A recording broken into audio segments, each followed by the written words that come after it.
Guess who's back? Hello, everybody, and welcome back to the Dry Pink Dialogue. I'm your co-host, Saur, and today we're back for another episode of the Dry Pink Dialogue. The boys are back in town, reunited. But first, welcome my lovely co-host, Scotty. How are you doing today, my friend? It's been a Well, while. it has been a while, and I'm glad to have you back. I think it was a very fun game yesterday, and even though it didn't go our way, that didn't take away from some of the really fun topics that we get to discuss today. I'm still feeling sick, so I will be just gnawing on these cough drops, but it's better going with you because if I have to cough, I can just leave it to you instead of having to go solo where I kind of just have to mute it for a second and it's just silence. So I am very happy to have you back. I'm glad that your trip was safe and everyone is happy and healthy. And as always, it's a pleasure to get on with you. I call you my co-host, but also my friend. And so it's great to see you again, man. Yeah, it doesn't bode well for this episode that you are under the weather. I hope you feel better very soon. But I'm also very jet lagged, so I'm not sure how coherent my analysis is going to be. But before all of that, I just want to give a huge shout out to Mark, who's been deputizing in my stead, and he's been doing a fantastic job to the point that I was watching the episodes and I was like, damn, I may actually get replaced soon. So, Mark, thank you so much for all your support throughout this time that I've been away. And can't wait to have you on the podcast back once I'm also on there soon. So, again, big thanks to him. And feels good to be back, man. I am ready to get straight into it and can't wait to dissect into Miami. Are we still unbeaten, by the way? What's going on? I haven't actually caught up in a minute. So You know what I how's it going with realized? us? The last game you were here for, you and I celebrated that incredible comeback against LAFC. And then you left and everything was awful. And now you're back just in time for another incredible comeback. So I think you picked the perfect timing. I am going to use that as my source of confidence over the next couple of days. But yeah, man, it's a pleasure to have you back. And by the way, Mark was an incredible co-host, and he did such a great job. And so I really appreciate him. But also Mike Longan from the Inter Miami show, Danny from Battered Herons, and Matt from SoFlo Soccer also came on and helped keep this dialogue going. And I really appreciate everything that they did. They were so kind with their time. And so I just wanted to say thank you to those guys because we were able to keep this going in a way that I thought looked a little difficult when we first realized this was going to happen. So thank you to all of those guys. And Saur, it's great to have you back. There's a lot that happened.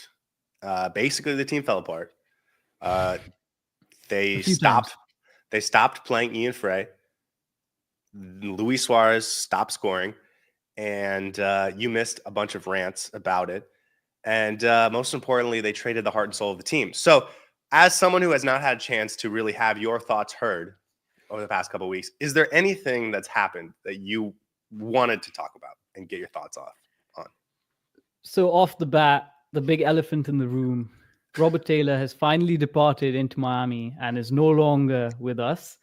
We're going to do an entire episode on that, I'm sure. So I can keep that for next time, but just want to say I'm very saddened by that news. And it's been a pleasure watching him play for Inter Miami and don that pink shirt. You're right. The team has fallen apart. It's been very interesting to see the dynamics, especially after that. I think the first LAFC game, after that, we did obviously have that big comeback win. But I think ever since that first LAFC game, it hasn't looked coherent or well structured like we've been so used to seeing this Inter Miami team over the entire season. So I'm sure we're going to talk about it, but it's very interesting how we have seen this team basically unravel over the last couple of weeks, whether it's to do with me not being here.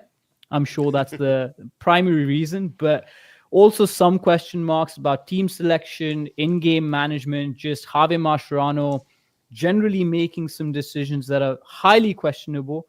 And we're now at a stage where we're actually thinking about, is this team going to be able to actually compete in the CONCACAF Champions Cup? I think we have one foot out the door, so we'll see what happens there.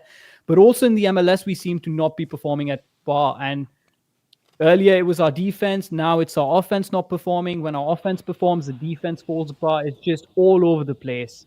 And there's a lot of question marks. I don't know if I have the answer to everything, but I think that's one way to preface this conversation. It has all gone south since I've faced.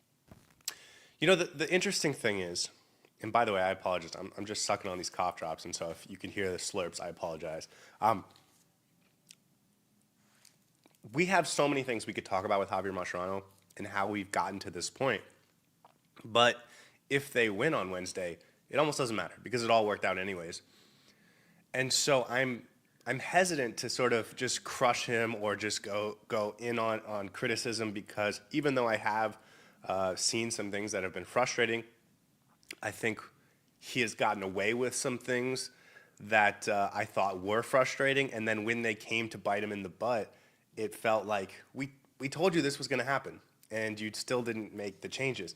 But if they end up winning on Wednesday and they advance to the final, it almost doesn't matter. And so he can kind of just turn around and say, it all worked out for the best. So I kind of want to hold off on that conversation until we get there. But I guess we can get into it a little bit in this game. Maybe the breaking news, though, from last night, Julian Gressel gets waived. We knew last week that he was in deep talks with Minnesota United. They couldn't finalize the trade before the deadline. So today he gets waived and then picked up off of waivers by Minnesota, and they're going to retain some of his salary. So Julian Gressel officially off the team. Like you mentioned with Robert Taylor, we'll do a whole episode breaking down mostly Robert Taylor, but also just the entire transfer window next week. This just happened to come right in the meat of this this semifinal bout with Vancouver, so it never really felt like a good time to get into it deeply. But Julian Gressel, gone officially. Yeah, the writing was on the wall. It's not a big surprise. We've been talking about this for a while. Julian Gressel basically sidelined by the coaching staff. A player of his caliber deserves to play more minutes, and on any team, he would be starting caliber player. It just so happens he didn't fit in into Miami's transfer plans. He didn't fit in into Miami's play style, and we knew this was going to happen. And good luck to him. He had a big role to play in our supporter shield last season, and I really enjoyed it. We had some ups and downs with him, of course. We criticized him fairly. We sometimes over criticized him, but at the end of the day, he had a fair role to play in our supporter shield campaign and that points tally that we were able to accumulate last season. So thank you to Julian Gressel for all he did last season, and wish him all the best for his future endeavors. Yeah, absolutely. I feel still like I'm going through the stages of grief with Robert Taylor, so I don't want to say anything there yet. But Julian Gressel, good guy, and he did help us do things that we wouldn't have done without him. And honestly, watching yesterday, like you can see how there would be a role for him if there was a coach inclined to find a way to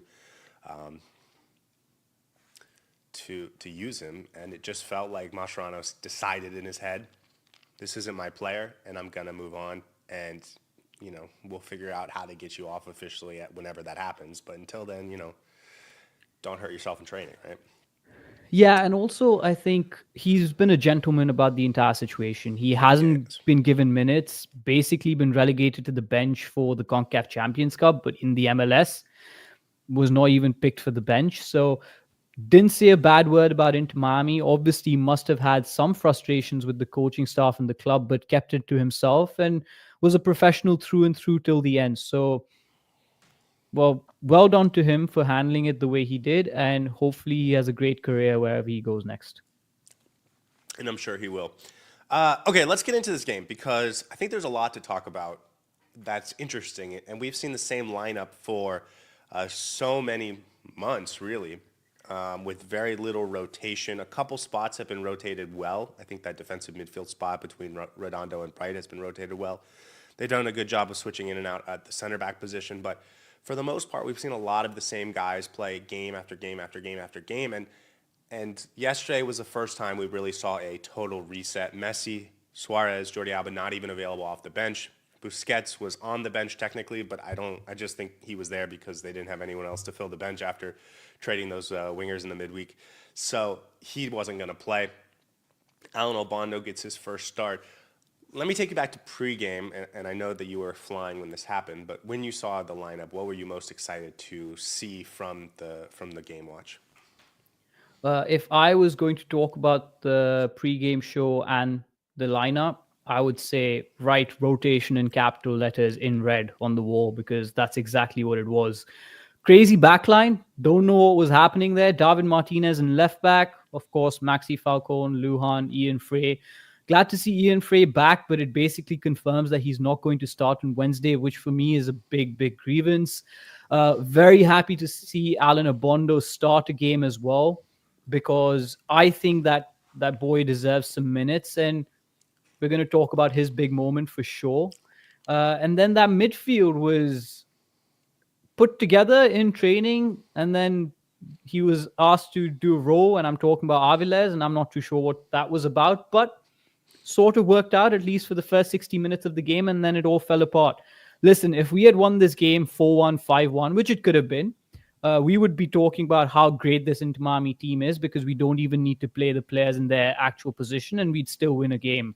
The fact that we ended up losing 4-3, there's question marks about the selection. But I'll be honest, I was more excited than nervous to see what this lineup would do. And don't really I didn't really worry about the result at the start of this game. Of course, after the game, you're frustrated and disappointed, but I was more happy to see that Javier Mascherano has realized that this team is tired and how important the game on Wednesday is.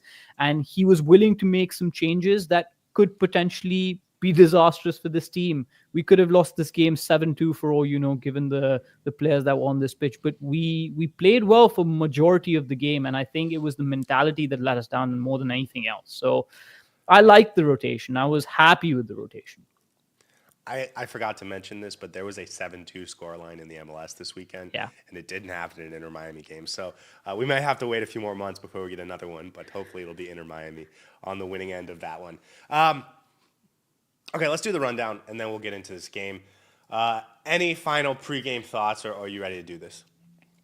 No, I think we should get straight into the game. There's a lot to talk about. Okay, Inter Miami takes on FC Dallas as the intermission entertainment, and spoiler alert, it would be entertaining on a hot and humid Sunday afternoon as Shaq Moore delivers the opener in the 8th minute. But we can put that aside because the story of the first half was Ian and Frey, who gives us a little taste of Christmas in April with the nutmeg of Nolan Norris. Takes it baseline and puts it centrally. Is the goal for Afonso, Shaq Moore, or does Fafa Picault get the credit? Either way, the Herons tie it, but Frey wasn't done. In the 29th minute, puts in an early cross into a dangerous area, and Alan Obando lifts off and gives it a straight right into the back of the net. And all that's left is to sit back and rip your jewel. I see you, Ryan Saylor. And we head into the second half when Inter Miami takes full command in the 56th minute. Yannick Bright puts it forward to Cremaschi, who bodies off the fullback just enough for David Martinez to fly in and whip it into the far post. Herons in control, but Dallas understands that these affairs are high scoring. And Osaze Urhogide pulls one back and has some words for Maxi Falcone. And Javier Mascherano decides to tinker, and that's where it all goes wrong. You never take off La Peluca in shame, and it all goes up in flames for the Herons. 69th minute equalizer for Anderson Julio, 81st minute winner for Pedrino, gives Dallas the lead, the win, and the good vibes. Herons lose. See you on Wednesday. Given the fact that you're under the weather, that was beautifully done, and I missed these recaps. Thank you so much. I think I'm just going to wait for you to do these recaps and not just watch the game again for a second time because I think you capture everything beautifully. Started off well, right? We conceded a goal in the first 15 minutes and then scored again in response. The story of the first half was how good Ian Frey was in that game. Absolutely beautiful. And it was clear to see that Javier Mascherano had an idea of how he wanted to play. He realized that we don't have the legs or the creativity in the middle. Of course, Benjamin Cremaschi playing that number 10 role, but essentially our midfield was two very defensive-minded players with Yannick Bright and Toto Aviles. So what he decided to do was use the wings, and it was clear what the game plan was: exploit the wings, try and create those opportunities and put the balls into the box from the wide areas. And seemed to be working. I watched the highlights first because I wasn't able to watch the game in real time. I was traveling, as you mentioned. So I watched the highlights first, and I thought Dallas dominated the game when I watched the highlights. And then I watched the full game and I realized that was not the case. I think for the first 45 minutes, Inter Miami was more or less on top. I don't think Drake Callender had too many opportunities to save anything on his goal. The one chance that they had was basically us trying to clear the ball away, ball bouncing around, and then ended up with Shaq Mu, who had a really good shot into the back of the net. But other than that, Dallas didn't really threaten. They tried to take the game to us, but we were more or less in control. The intensity was there. The players did what they were supposed to do, and the game plan was in place. And I was quite impressed with the way the youngsters handled themselves. And for large parts, I thought we were doing really well. End up going into the first half 2-1. I thought that was a good reflection of how the game was going. No, I agree. I thought Inter Miami was much better, especially after Dallas scores. That first part of the game, I thought Dallas came out with a little bit of energy, and Inter Miami was still trying to figure out how to play with each other. Toto Aviles, I thought, had a little bit of trouble in the first 10, 15 minutes figuring out where he was supposed to be playing. Obviously, he's getting an opportunity out of position as a defensive midfielder. But once he settled in, and I thought most of the team settled in, I thought they were much better from the 10th minute on. I thought they were by far the better team. And I think we're talking about an Inter Miami team that's playing all backups. Really, I mean, we might argue that Ian Frey and Yannick Bright should be starters, but based on what we've seen from Javier Mascherano, Maxi Falcone was really the only starter in the 11. And they were the better team against an FC Dallas team that's, going to be fighting for a playoff opportunity. And I thought that continued into the second half. They get that third goal. I should mention in the 54th minute, there was a ball forward from Aviles to Fafa Picault, where Osaze Ergohide puts an tackle on Fafa Picault. And to me, I thought it was a clear penalty. It doesn't become an issue because Inter Miami scores with David Martinez a minute and a half later. But, I mean, that was a clear penalty. VAR didn't really even look at it. I mean, they waved it on 20 seconds later. So I'm not even sure if they looked at it. But it felt like Inter Miami was just dominating this game, doing what they wanted to do for the first 60 minutes of the game. That's sort of how I saw it. Yeah, and as you said, I think initially we struggled to string things together because this was a very nascent lineup. Players playing out of position, some new players, of course, trying to figure out how to play with one another. Aviles was the perfect example of that, trying to understand what his new role is. And once we figured that out, it was quite smooth sailing for large parts. And as you said, that penalty decision, a couple of other opportunities, we could have ended up going 3-1, 4-1 up by the 60th minute. And we deserve to be up against a good Dallas side who, for their credit, didn't just sit back and absorb pressure. They were trying to take the game to us, but it just felt like Inter Miami had a really good game plan and we were executing it really well. And I want to say, over the last few games, Inter Miami has really looked absolutely clueless in front of goal. And I thought when the game started, that's going to be the case as well, because we weren't able to actually find a penetrative pass in the final third. Our patterns of play weren't there. And I was like, boy, this is going to be another long night like the one we had over the last couple of games, where it almost feels like we've just lost all sensibilities of how to play with the ball in the final third. But then it started playing. Ian Frey started playing, showed a bit of skill, got a lovely nutmeg. And that just, I think, instilled confidence into the team. Seeing him go forward that adventurously and actually making things happen in that final third. I think at one point, even the commentators mentioned that he should be starting these games.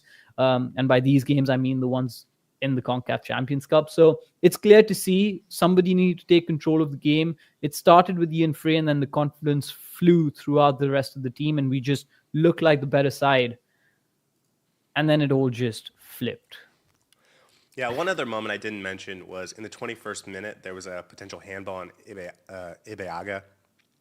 It would have been harsh, but I thought that was two opportunities that VAR looked at in 15 seconds and decided not to give Inter Miami a little bit of an advantage. Obviously, the tackle on Fafa Picault in the 54th minute, much more severe, but it just felt like it was Sunday afternoon and the guys were just trying to get home and out of there from the referee's box. So disappointing that was not something that Inter Miami was able to get, especially that second one. because I thought that was an obvious penalty. It didn't become a story because we score, but it maybe should be now that we see what happens for the rest of the game. 65th minute, that same player, Ergogide, battles off Maxi Falcone and sort of wills a goal into the back of the net. I mean, it's a nice goal, I think, from him. Nice body control, physicality, and all that to create a goal. But Inter Miami's up 3-2, and I thought in control of the game. And Javier Mascherano immediately changes. First off, he took Maxi Falcone off right after getting bodied and getting taunted by Ergogide. He takes off Maxi Falcone, which feels to me like a no-no from a Maxi Falcone perspective. I'm sure he would have been interested in sort of getting some payback for that. But also he goes to a back five, puts on Redondo, puts on Noah Allen, takes off Falcone, takes off Leo Alfonso. So you make yourself worse offensively. He's trying to hold a one-goal lead. I thought it was really silly because this was a game you were in control of. You have one bad moment on a set piece. They score, but you still have a one-goal lead. You are in control, and you decide, we're just going to bunker for the next 25 minutes. I thought it was a really bad decision. Yeah, super negative. First of all, Maxi Falcone must be absolutely fuming because he saw that taunt and he started laughing and he was like, I'm going to get one back. And then he gets taken off the next minute and you're like, you understand why he got taken off. Obviously, you want to save him for that game against Vancouver. But as soon as he went off, you could just see the veteran presence dissipated. There was no Busquets, no Luis Suarez, no Leo Messi, no Alba to just rally the troops and be like, listen, guys, we're still in control of this game. As soon as he went off, it just felt like that veteran presence to control and compose the squad wasn't there anymore. Drake Callender, who I think should have taken up that responsibility, didn't do his job as such. Can't really blame him, but still, we lacked that leadership in the back. And once we moved to a back five, it just sent a really negative reaction throughout the squad. And I thought the substitutions weren't just negative by Javier Mascherano, but some of them didn't make sense. He took off Bright, put on Redondo, brought Bright in comes off Segovia. Yeah, comes off a little bit later, but that back five line, it just felt like nobody knew who to pick up. Everybody was waiting on the other person to be like, okay, that's your man, cover him. And that just led to a lot of gaps in the middle where they were making those runs in behind, and Luhan and Fray and Aviles were just letting those runners through because they were thinking, okay, the other person's going to pick them up. And it wasn't just negative, it just led to a lot of chaos formation-wise as well. And it was a disaster after that because it gave Dallas the momentum, and once they had that momentum, they were able to score a second, a third, a fourth, and it just crumbled after that. Yeah, 69th minute is when Anderson Julio gets past Gonzalo Lujan. I mean, it's just awful from Lujan. He just runs right by him, and he just doesn't ball watching, not even ball watching, man watching. You just It was really poor. He gets beat for pace when he had plenty of space. And then Anderson Julio gets a one-on-one with Callender, makes it 3-3. And then the next set of substitutions takes off Yannick Bright and Alan Obando, puts on Federico Redondo, and I'm sorry, you already have Redondo on, puts on Segovia and Allende. Now you have to go be attacking again to try and recreate a lead for yourself. But by doing that, you now lost the defensive transition strength in Yannick Bright. And that's how, of course, you give up a goal in the 81st minute. That becomes the loser. So I thought it was mistake after mistake from Javier Mascherano, but we can get more into that. I mentioned this earlier. Well, before we do, let's just stop and appreciate. 95th minute, Ian Frey still earns the team a free kick opportunity. Still fighting, still making a difference. And today, Allende almost booms in what would have been a magical goal. That would have been awesome if that was able to come to fruition. A week ago, we played Columbus, and we basically sat back the entire second half, played defensively, and we got away with it. But Columbus clearly deserved 3 or 4 goals in that second half, and I get Inter Miami would have reacted differently if they had scored, but it felt like a mistake to defend Columbus deep for 45 minutes, and Javier Mascherano got away with it. Here we are again, him thinking, I can get away with this, but instead of learning from the mistake of the Columbus game where he gives in too easily to bunkering, he doubles down on it, and this time it cost him. And so when we talk about Javier Mascherano making mistakes, you don't always get punished for your mistakes, but you still have to learn from them. And this felt like him not learning from the mistake last week. Even though it didn't cost the team the game, it it was not a sustainable practice. And he went back to it, and this time it did cost him. And it was slightly worse of a mistake as well, because against Columbus, you can almost understand his decision to bunker down and just absorb the pressure, because that's a good opposition that can hurt you at any point in time. And you do want to take the lead and make sure you get the 3 points. So I can even forgive him for thinking negatively in that situation and being more defensive. But against Dallas, where you've controlled the game for large parts for 60 minutes, where you're still in the lead with 3-2, you're winning, and you have options on the bench where you can go out, control the game even more, and basically kill it off by using your attacking options. You decide to bunker down and you decide to be negative and defensive.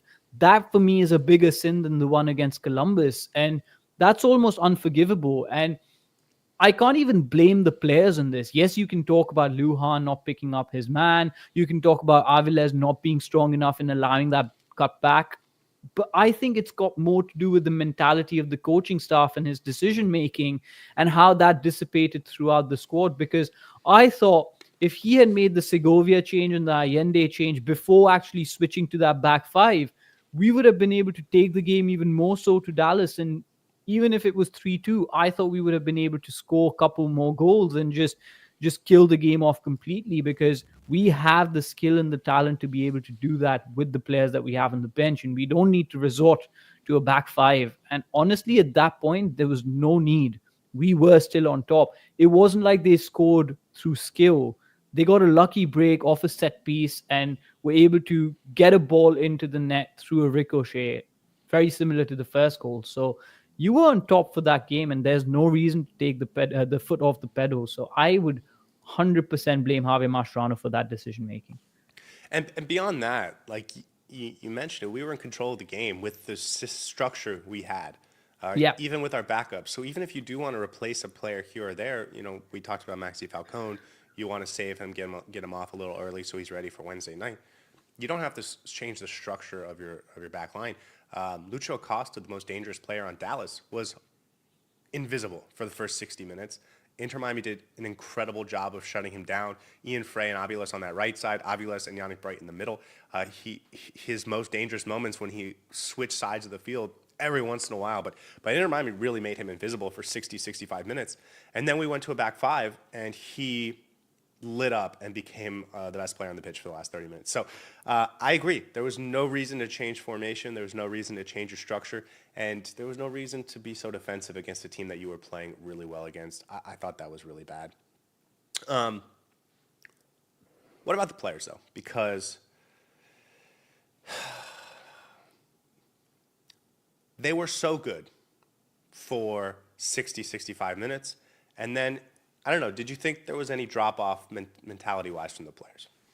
Yeah, I've already alluded to this, but there was a lack of veterans presence, and somebody had to say in that spine of our squad, just calm down, boys.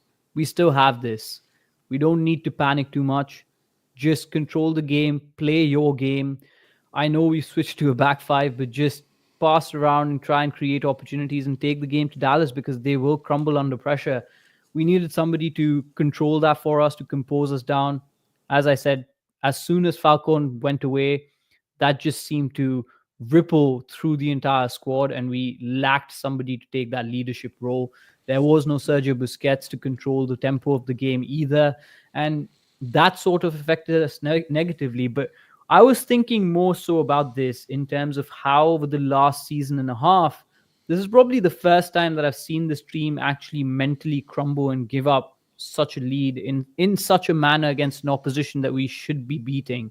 Yes, we lost 6-1 to Cincinnati last season. We lost to Red Bulls as well by a big scoreline, but it wasn't this much of a collapse. This was an actual collapse that I haven't seen in recent months from this team. So I was a little bit concerned. Was it to do with mental fatigue? I'm not sure. But as I said, it comes from the coaching staff, and the decisions you make through your substitutions reflect and give a message to the team on how you want to play.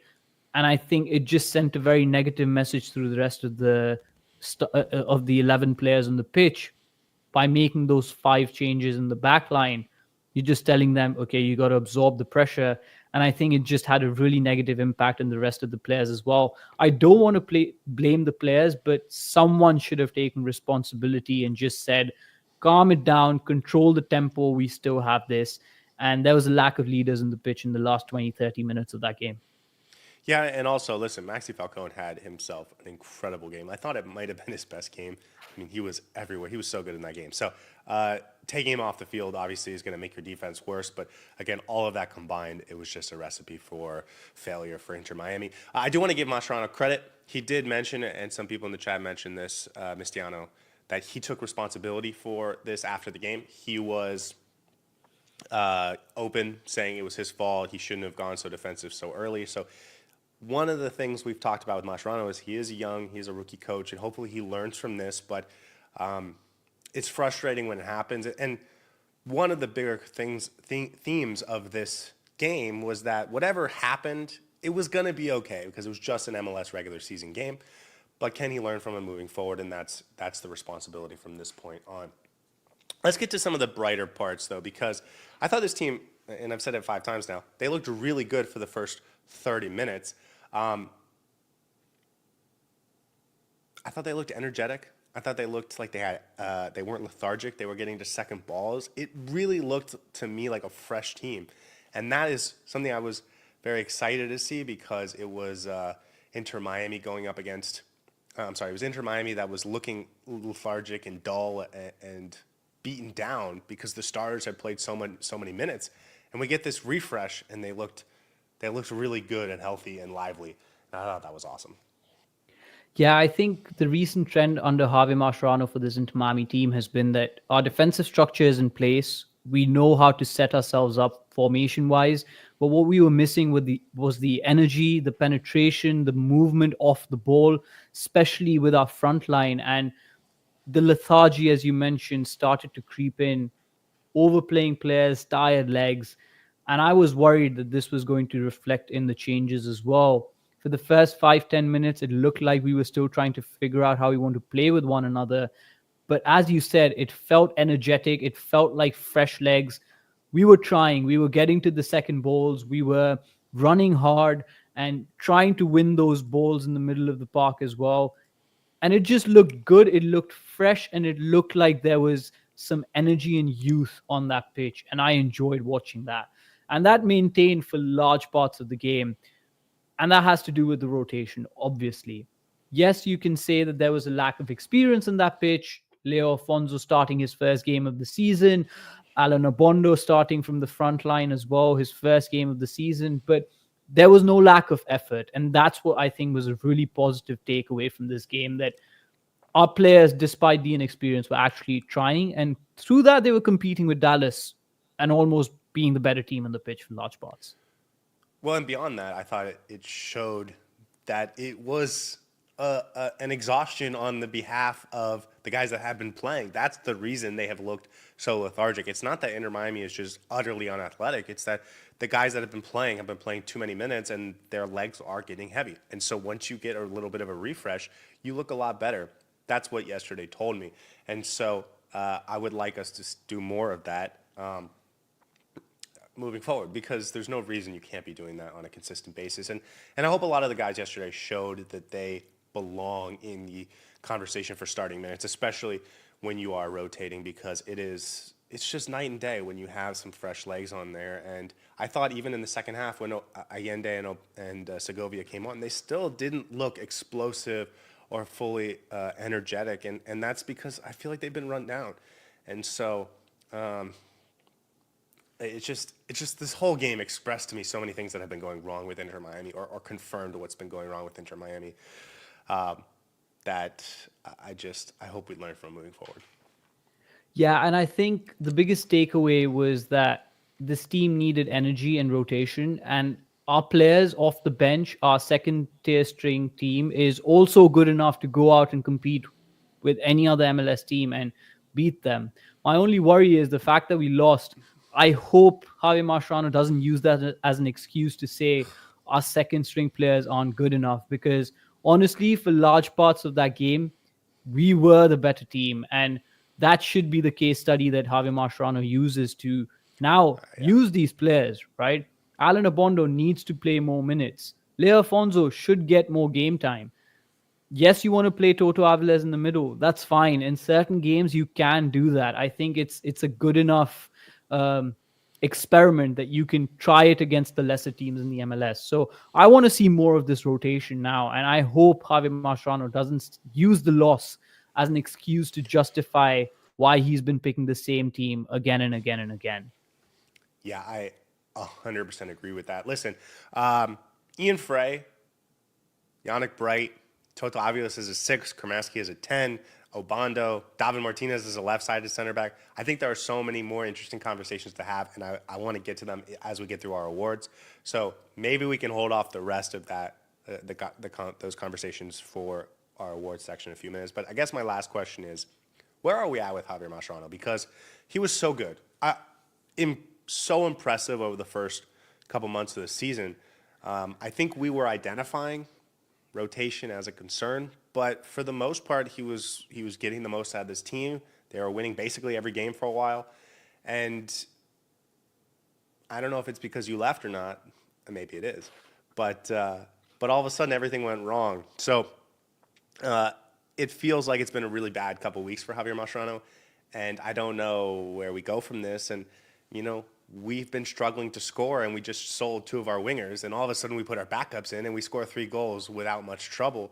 Where are we at with Javier Mascherano? Where are you at with him?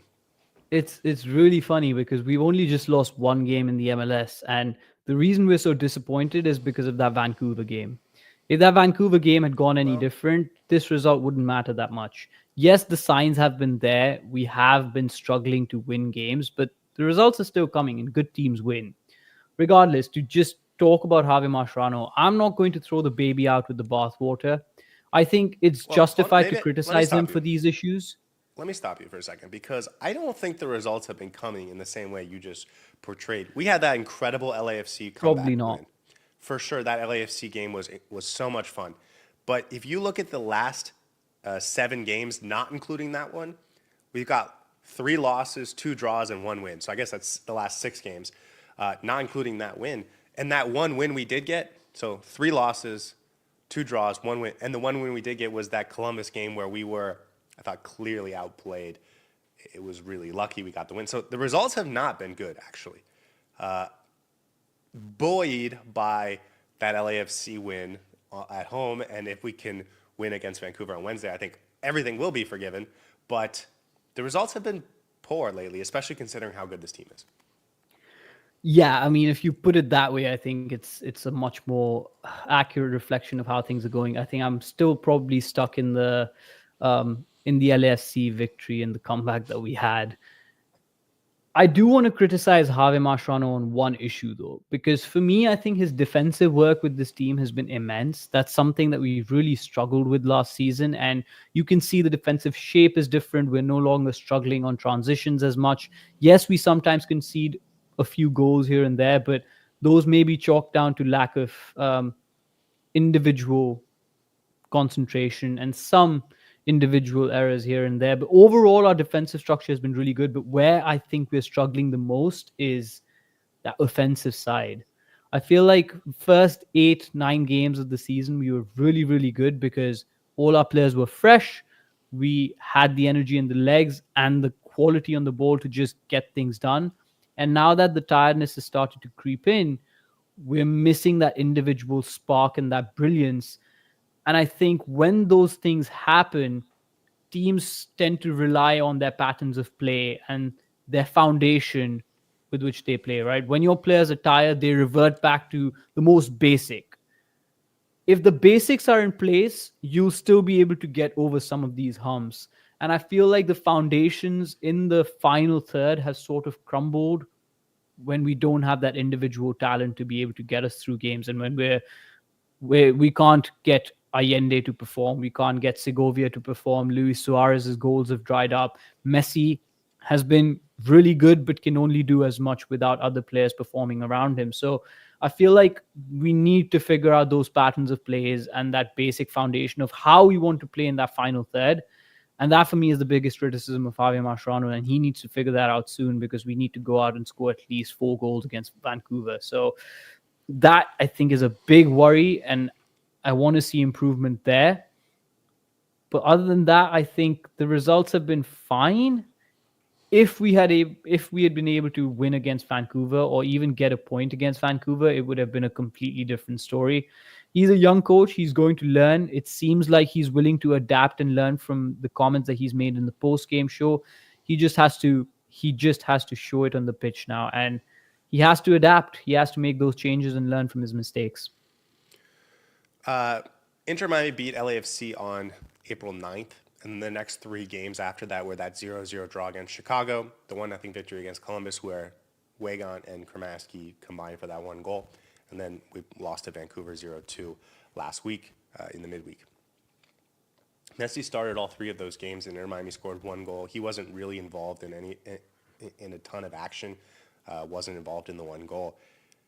I know the Luis Suarez numbers have been magnified for 6 weeks now, but when Messi started to be less productive, not just over the course of 1 game, but over the course of multiple games, that to me is a systemic problem. And like, he is too good for that to just be him having a bad spell. That is when I can tell Mascherano needs to change something to fix this. And I'm relieved and very glad that ultimately they got the rest this week. I don't think it's going to be enough for Wednesday night in terms of fully recovering the body, but hopefully this is a learning lesson for Javier Mascherano and he becomes better moving forward. And then we have some magic ready for us on Wednesday night. Any other... I guess I'll finish with this. We will have a much more in-depth conversation about Javier Mascherano after Wednesday night if things don't go our way. And I think maybe we can leave it at that. Anything else about this game you want to talk to, or are you ready for awards?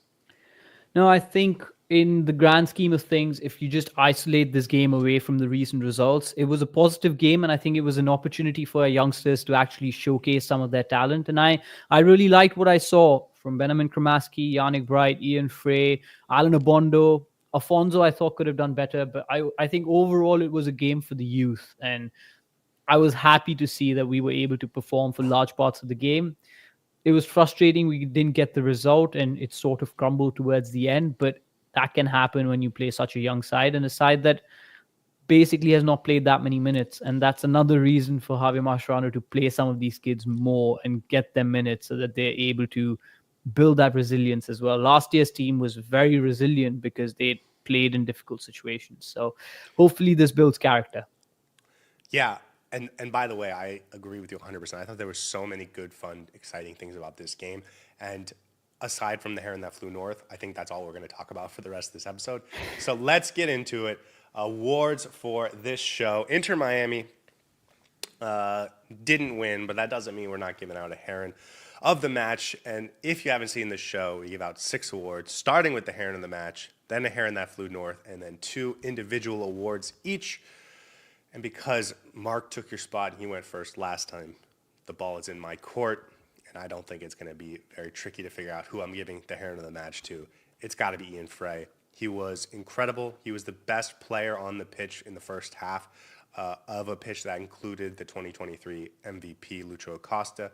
I was even more impressed on the second watch. He had a few passes that he put, were inaccurate and they became turnovers, but ultimately, he was game-changing for this offense. A team that had scored 1 goal in 3 games gets 2 first-half goals created by Ian Frey. I thought he settled the team down. I thought he was electric. I thought he was good in the final third. I thought defensively, I saw in the rewatch much more from him than I noticed in the first leg. I thought he was really good against Lucho Acosta. Like, he just has the physicality and the size to be a menace there. And so for Inter Miami to not play this guy as frequently as his body allows is a crime.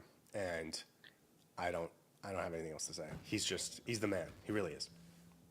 Yeah, men among boys. He took the game by the scruff of its neck and decided to be like, listen, guys, this is a Dallas team that we can beat.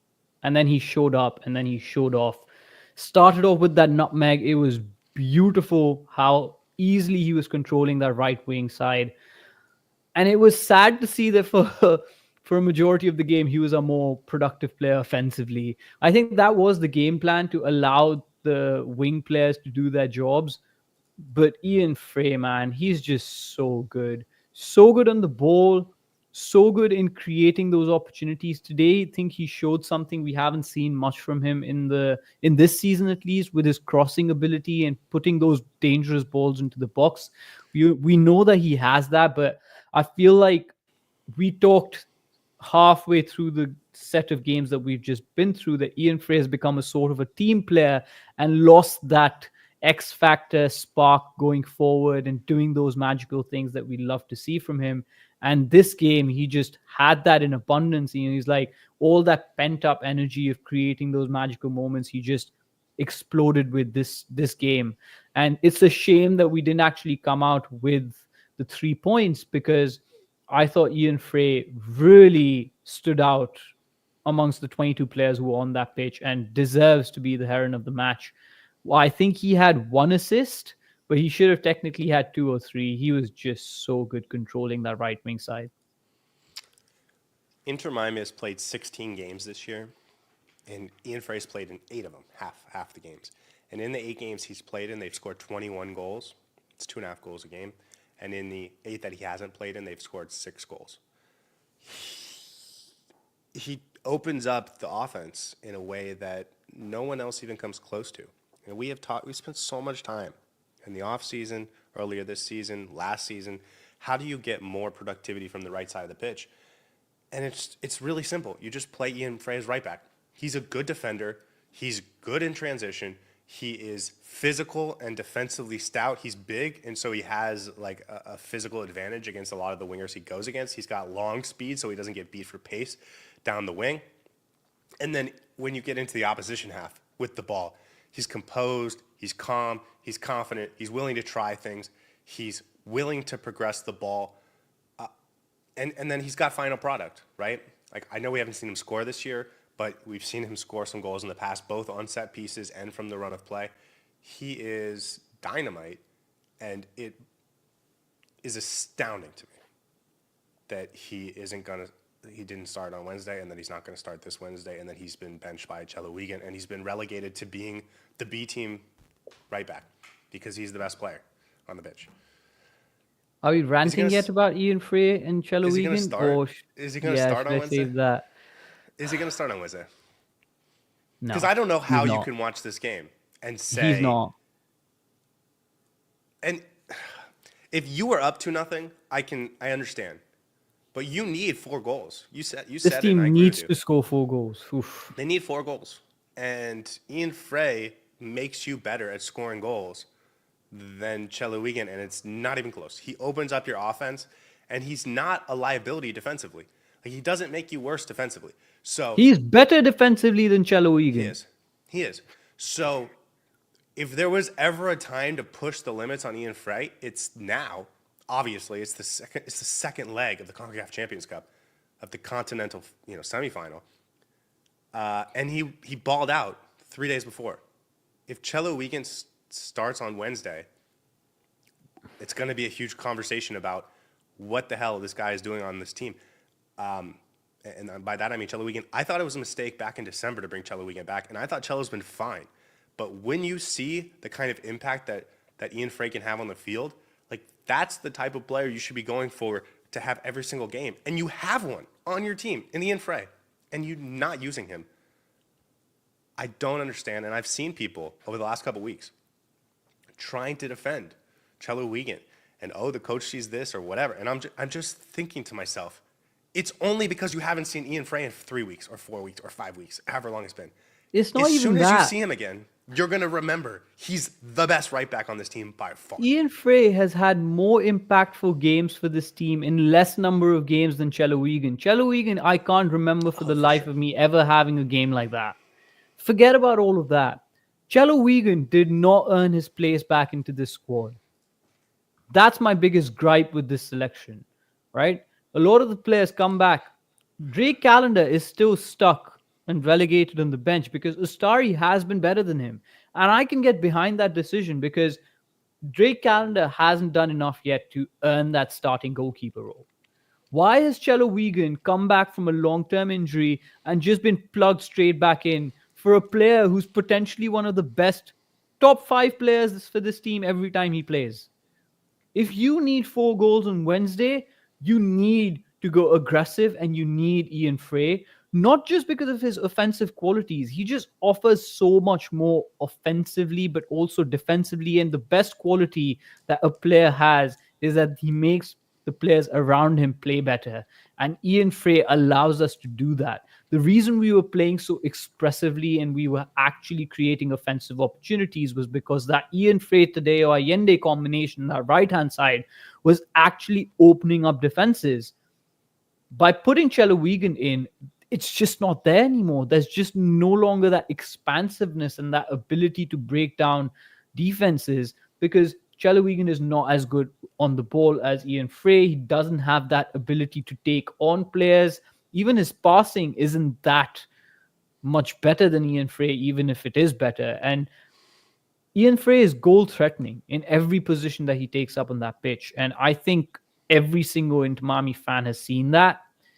I just fail to understand why multiple coaching staffs, first with Tata Martino and then with Javier Mascherano, prefer Cello Wigan over Ian Frey. And this is not a knock on Cello Wigan. This is not a knock about the player that he is. This is just about how much better Ian Frey actually is. And he's the best right back on this team. Period. It's not close. It's not close. Yeah, I don't know what else to say. I don't think he's going to start on Wednesday, and that's I don't think so either. ridiculous. Don't let anyone tell you. Don't let anyone tell you that there's some way that Cello makes sense, not just for this game, but moving forward as the starting right back. I understand Ian Frey has injury concerns, but he can play one game a week as a professional has to. footballer. And that's what he is. And so when you start seeing Cello Weekend and Gonzalo Lujan playing right back for 5 straight games, it's not about resting and making sure he's not overusing the knee. It's about him not being the first choice right back, which to me is insane. I don't understand it. And I think that we have a significantly better chance of winning on Wednesday if we play him. That's what it is. I'll just predict it now. If Bright and Frey are not on the starting 11, I'm not going to predict Stop. Wait, we don't need to get into that. But I It's will just say a fact, man.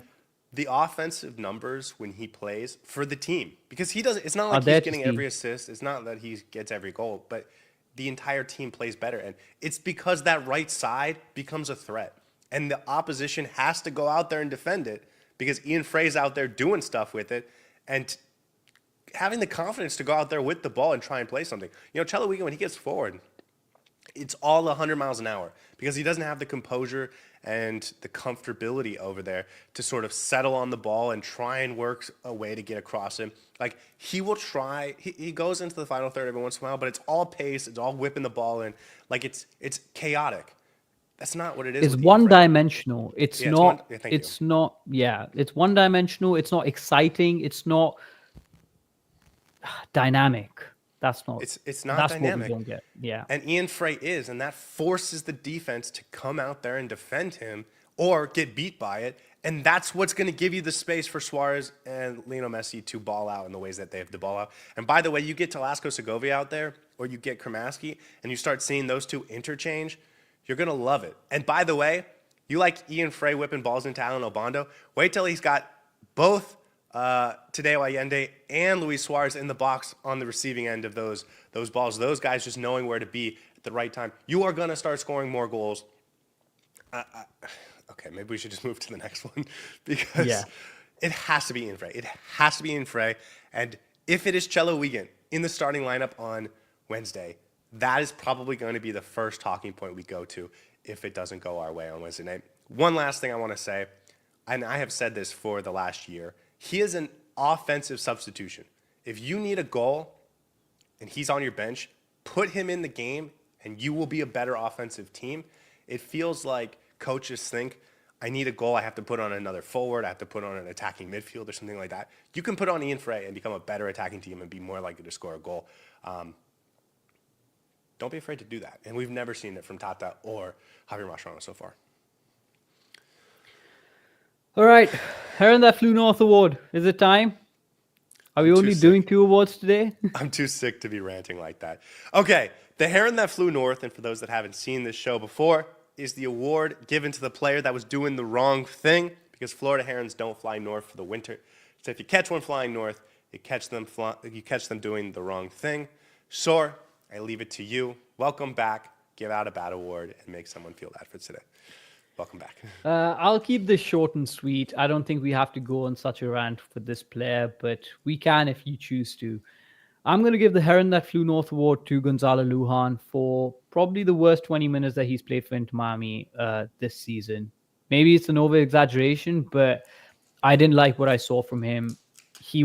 We had 5 defenders in that pitch, which is basically all 5 defenders that we have available, bar Maxi Falcone. Ian Frey, David Martinez, Noah Allen, Toto Aviles, Gonzalo Lujan. Maxi Falcone was the only one who had been taken off. And I can say for a fact, Gonzalo Lujan was the worst defender on that pitch for us. Culpable for 2 goals out of 3, I think.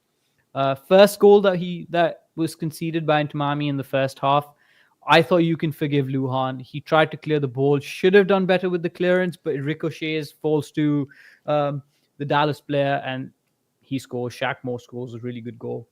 Fine, no worries. But the third and the fourth goals were absolutely abysmal. I have no idea what Gonzalo Lujan was doing. He was ball watching. I actually want to give. By the way, I did the post-game reaction yesterday, and I did blame Luhan directly for that fourth goal. I want to give him a little bit of slack. 30 seconds before that goal, he got torched, but Inter Miami was able to recover, and then it got refreshed, and that's what ended up being the goal. Now, I agree with you. There was some ball watching on his end during the actual goal, but it wasn't him getting torched like he did 30 seconds earlier. But it's not just about the speed either, right? Like his awareness that somebody's coming in from behind him. He's just standing there, and it's his man to cover that run from the midfield, and he didn't do that. And I thought it was just a really poor defensive performance from him in that final 20 minutes. That third goal, I believe, or the second goal that Dallas scored, he got absolutely blown past to the point where it looked like he was running in slow motion. I heard you on the post-game reaction yesterday, and you defined him as the Mexican Christoph, or whatever his nationality is. Argentinian Christoph. I might be able to get behind that.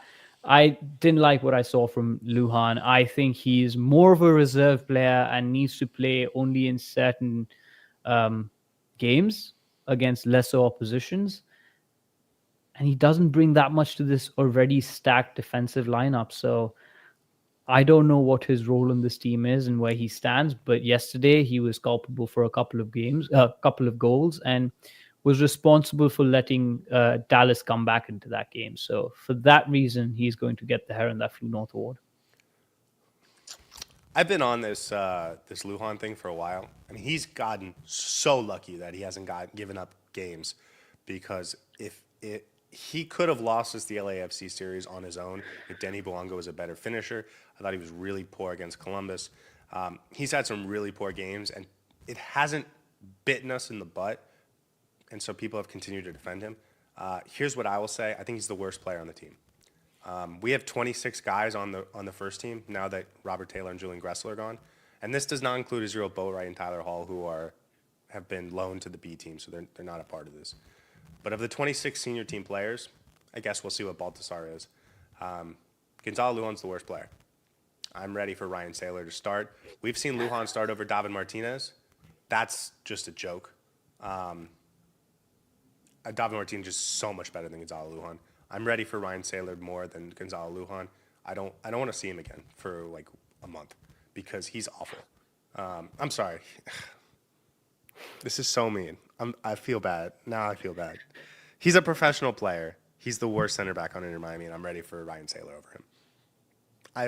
That's why I said bad. That was so mean. 5 defenders were on the pitch, and he wasn't that good. All right, let's move on to the next award before you actually break Gonzalo Lujan's heart. Okay, now I do feel bad. Moving on, I'm giving the Write My Name in Lights award. Hold on, can I just give a little bit behind the scenes? Just so that the graphics team can handle our awards a little bit better. We both know what the award names are as of the last few weeks heading into the show. We don't know who wins it, who's winning each award, but we know what the names are. And so when I saw your award names, I thought to myself, I think I know exactly who this one is for, and I think it's a better name than mine. So I'm sorry for stealing your award, but I had to do it. Write My Name in Lights is my award. Obviously, this player had such a good game that we need to give him 2 awards. It's Ian Frey for sure, because he lit up his name in bright lights into Miami. No, it's obviously not Ian Frey. It is Alan Obando, and I hate you for stealing that that award from me. It's okay. You can keep it. It is Alan Obando. Write My Name in Lights, because I was a little worried that he was just not ready for this. I thought there was a chance that Mascherano was just seeing him in practice and saying, like, he's not ready to play in the MLS. He's too raw. He's too young. He's too inexperienced. He needs to develop more. He needs to improve this, that, and the other thing before he's even ready to play MLS minutes. And sure, we'll give him 10, 15-minute cameos 7 times over the course of the season, but he's just not ready for this. Nope, that's not it. He is fine. He is ready for this. He does things on the field that I like from a young striker. Is he the finished article? Of course not. But you know what? He gets his first goal of his Inter Miami career. So congratulations to him. By the way, I thought about giving him the Heartbeat Award, so I'm sure you'll be happy I didn't do that.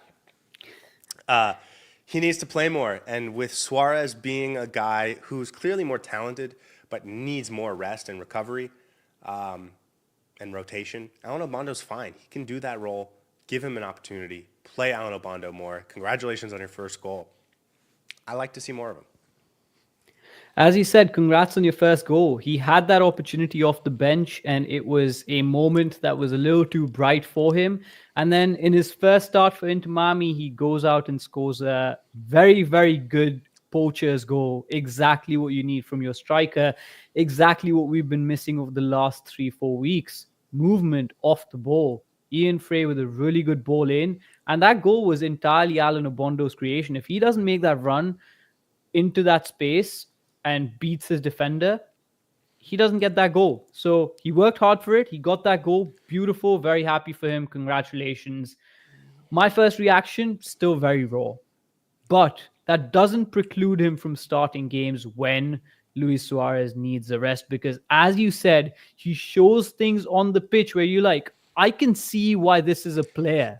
I can see why he is a backup striker who can do a job for Inter Miami. There were instances where he was coming back into the middle, bringing the defenders with him, and then clearing out the space in behind for our other players to run into. He was holding up the ball well. He was passing it to the flanks to Fafa Picault, to Ian Frey on the right side. He was making those runs in the box to try and get free. I saw so many good things that you want to see from a young striker that made me think if this player gets more minutes, he's really going to evolve into a very important player for us. And I want to see that. He needs more minutes to be able to have an impact in this team. He's not going to improve just sitting on the bench. So you have to start him, or you have to give him minutes off the bench when Luis Suarez needs a rest, because he is a player who can do a job for Inter Miami. My award name, I don't think I'm going to use that name ever again. So I'm going to say it was cleared for takeoff, because he had finally the green light to take off. And boy, did he took that opportunity completely, went through that runway, took off, and scored that beautiful goal. So congrats to Alan Obando. Well done. He's got nice movement in the box. I think that's an underappreciated aspect, especially for a young striker. That's something that kind of you develop with experience, but he has that. It's really nice. And his hold-up play is something too. Like he's ready to play in the MLS. I think that's my biggest takeaway is he's ready to compete. And we've seen players on Inter Miami that are just not ready for this level. It is too big. It is too physical. It is too fast for them. I remember Jake LaCava a year and a half ago in 2023, just unable to compete at this level.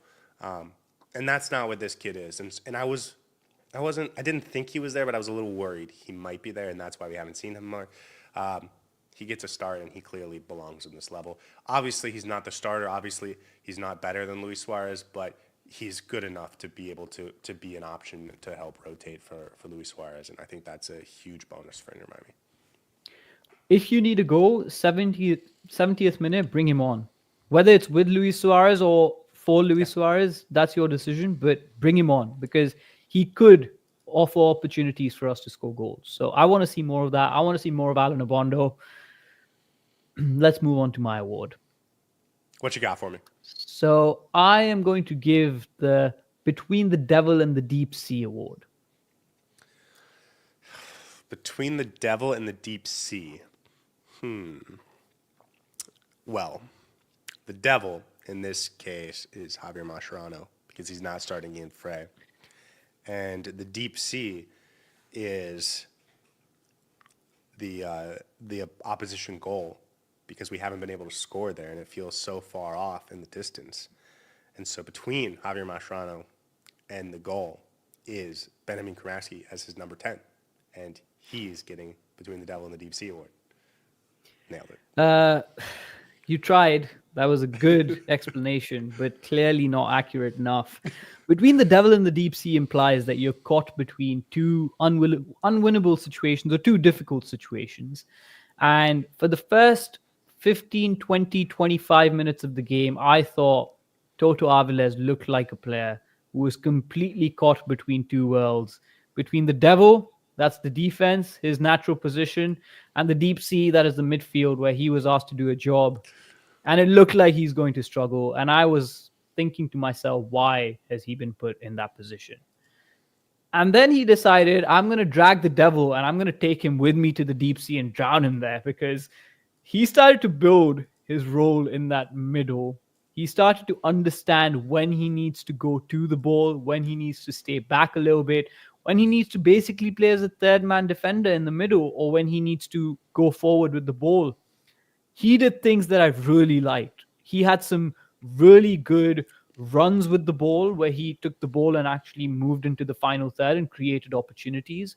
His defensive work started to get a lot better, and he complemented Yannick Bright a lot in the middle of the park.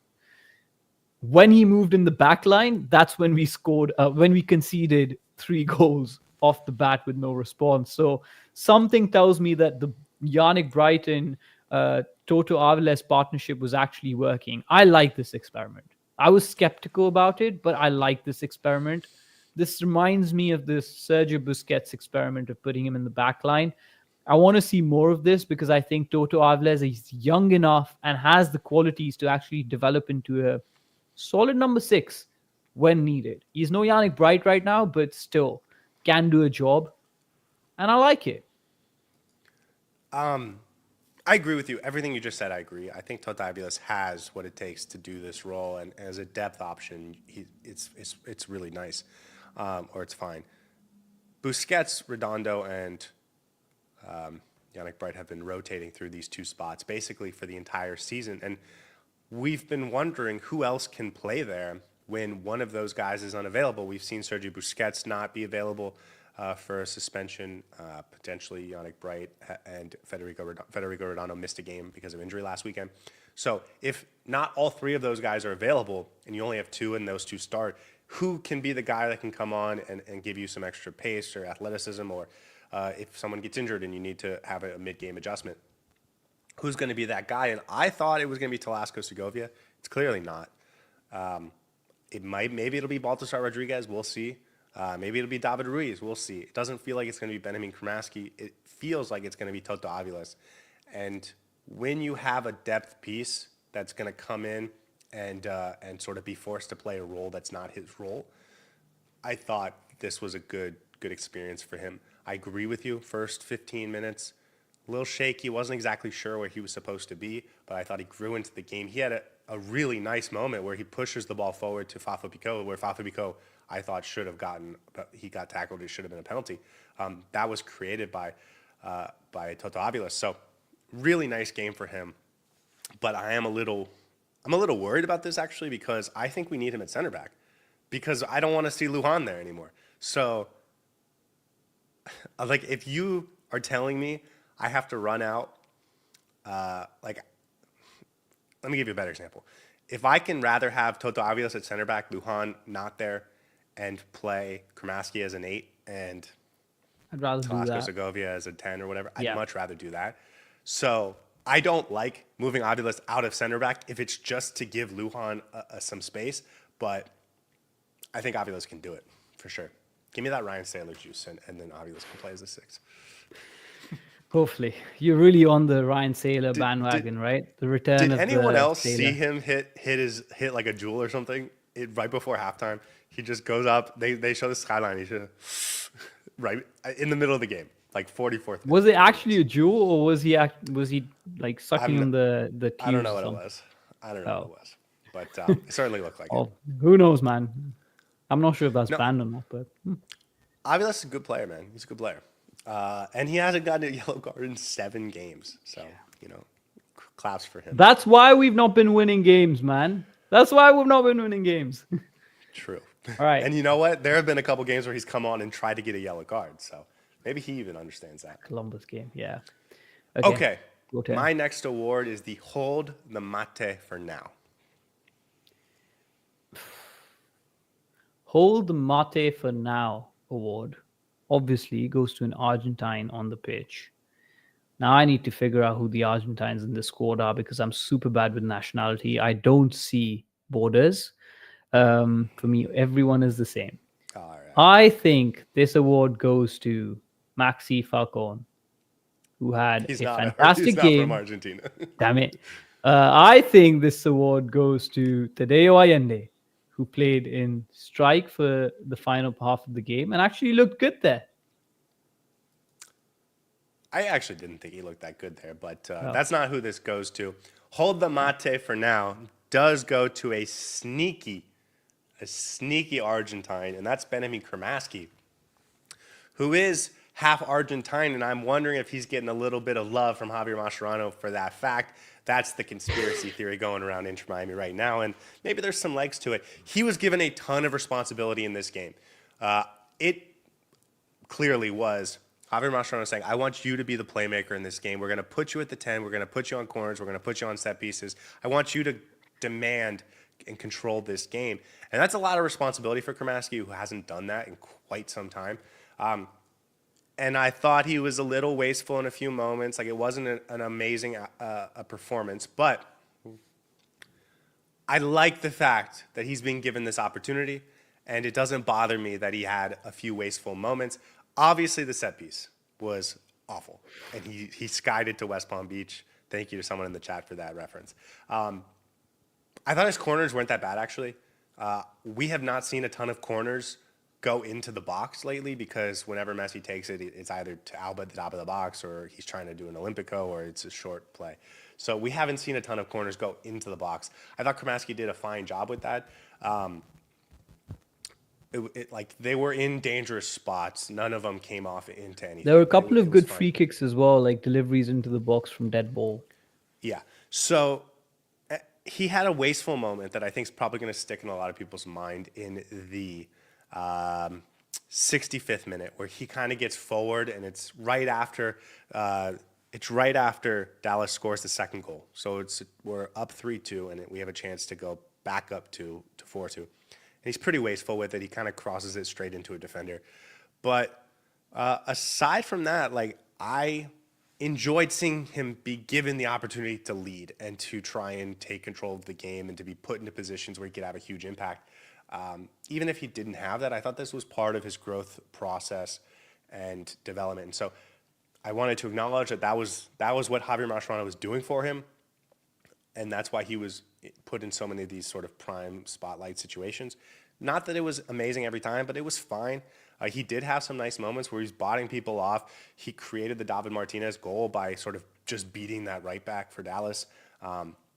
And so I thought it was a fine, positive overall performance. And considering the magnitude of responsibility he was given, I thought he handled it fine. And as we've talked about, 65 minutes, I thought we were the much better team. So I wanted to give him credit for that. Now, hold the mate for now, because you're not ready to be the number 10 full time, and we acknowledge that, and that's okay. But one day, maybe you will be ready to be that full Argentine number 10. Yeah, I agree with you. I liked what I saw from Cremaschi. Now, he faded as the game went on. That's obvious. You can see how he was being a little bit wasteful. Maybe he was tired legs, trying a little bit too hard. But I do think there's something that he does every single game that makes you think, oh, this player, he has that it factor that can get your team a good opportunity in front of goal. I think he was very much responsible for creating that goal for David Martinez. Had a really good physicality to his game that you don't often see from Bernard Cremaschi.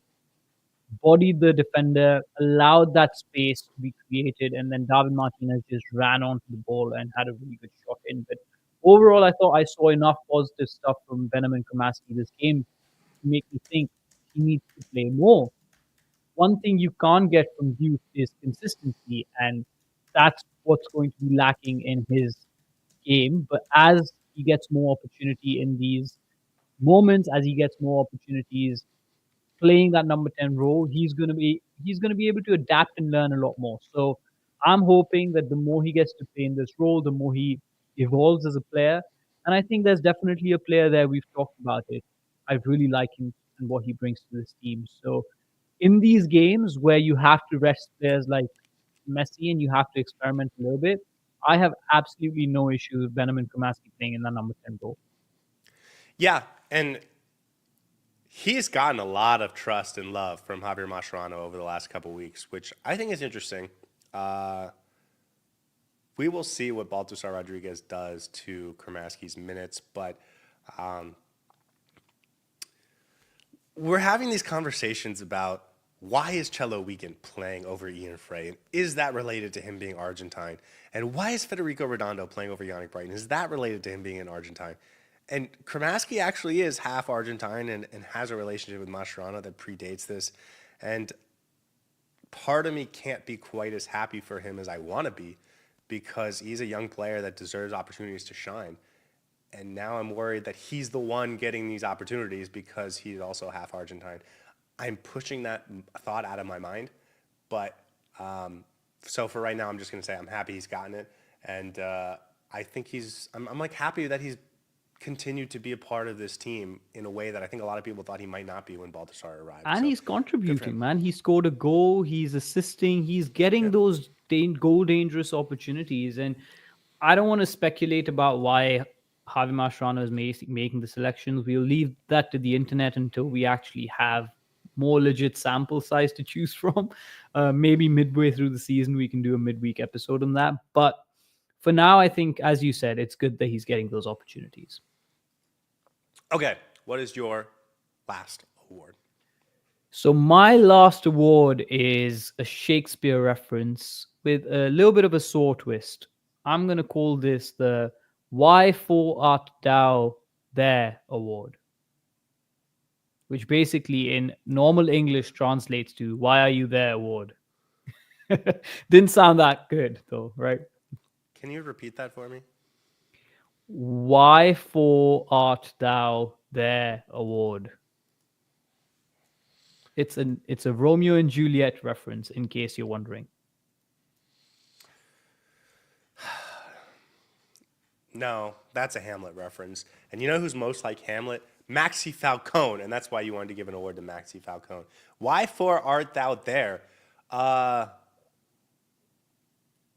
Federico Redondo, because he's in the midfield for some reason. I don't know who. Well, you've lost me here. What do you got? Why for art thou there? One player that wasn't supposed to be there but was. That's a hint. Take another guess. David Martinez. He was supposed to be in the back line, but he ended up in the box and he shot that goal and he shot the goal and he got the goal and he scored and he celebrated. But also, why was he playing left back for this game? That was my biggest question when I saw that lineup. And honestly, vindicated. I thought he did well enough. I thought he was decent in that left back spot. There was obviously an instruction for him to play a lot more narrow than Jordi Alba would and allow Fafa Pico to run up and down that flank. But there's two questions here. Why for Art Dow in the middle of the box stealing that goal from Benjamin Cremaschi? But also, why for Art Dow playing left back when you're supposed to be a centre back?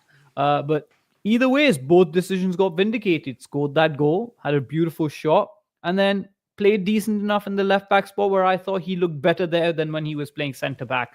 Because once he got into the centre back, it just everything was just too chaotic in that back line for all the defenders. So I thought he had a good game, and we've talked about Gonzalo Lujan, but I want to talk about David Martinez. I don't think he sticks beyond July, by the way. I think he's going to see off his contract, and that's going to be it. But I think he's top 3 defenders in this team. Noah Allen, Maxi Falcone, and then maybe David Martinez and Toto Aviles tied together. I don't know, but I want to see him get more minutes, man. I want to see him play a little bit more because he brings something exciting in this team. Yes, he has moments of madness here and there, but give him time in the MLS. Why is he sitting on the bench? This is probably the first game that he's actually started since the LAFC game, or since he last played. No, before that, I think he may have started one of the first 2 or 3 games of the season, but other than that, he's played like 15 minutes.